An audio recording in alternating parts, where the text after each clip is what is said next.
पैसे आमच्या हक्काचे। अरे या मजुरी सरकार करायचं काय?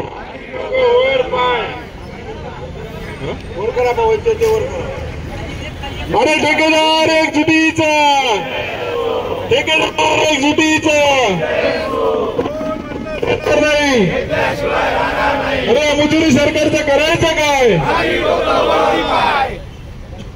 अरे कोण म्हणतो देणार नाही? घेतल्याशिवाय राहणार नाही। कोण म्हणतो देणार नाही? घेतल्याशिवाय राहणार नाही। या मुजोर सरकारचं करायचं काय? खाली डोकं वर पाय, सरकारचं करायचं काय? खाली डोकं वर पाय।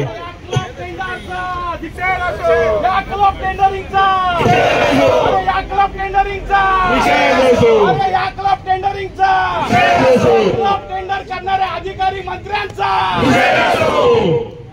निधी आमच्या हक्काचा नाही कुणाच्या बापाचा, निधी आमच्या हक्काचा नाही कुणाच्या बापाचा, निधी आमच्या हक्काचा नाही कुणाच्या बापाचा। अरे कोण म्हणतो देणार नाही? घेतल्याशिवाय राहणार नाही। कोण म्हणतो देणार नाही? घेतल्याशिवाय राहणार नाही। निधी आमच्या हक्काचा नाही कुणाच्या बापाचा, निधी आमच्या कष्टाचा नाही कुणाच्या। आज सर्वात मुख्य आमची मागणी आहे की जे ठेकेदारांनी इथं काम केले त्यांचे 2-2, 3-3 वर्ष झालेले त्यांचे बिलं अदा केलेले नाही। आज त्यांनी लोन काढून इकडून तिकडून कर्जाने पैसे आणून याचे त्याच्याकडून पैसे मागून आणून ते कामं केलेत, परंतु त्यांचा 1 रुपया न मिळाल्याने ते कर्जात डुबले आहे। अतिशय हताश परिस्थिती आली आहे।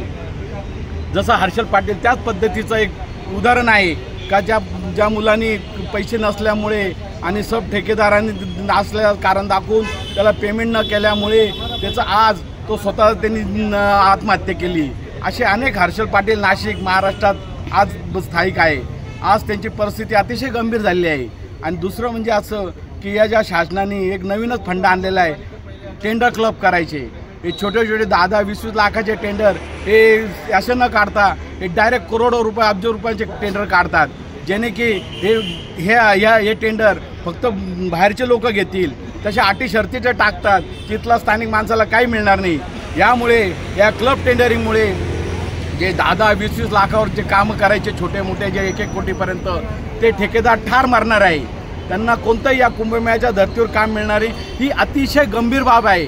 शासनाने याची दखल घ्यावी, सरकारने या गोष्टीमुळे जाग आणावी, कारण की जर असंच जर घडत राहिलं तर बेरोजगारी मोठ्या प्रमाणावर वाढेल।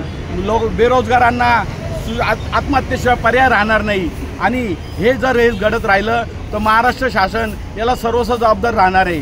कारण की इथं पेमेंट मिळत नाही, बिलं मिळत नाही, देयकं मिळत नाही, वरून ही क्लब टेंडरची नवीन फंड आणल्यामुळे अतिशय सगळ्यांची बेरोजगारी कोण म्हणतात येणार नाही?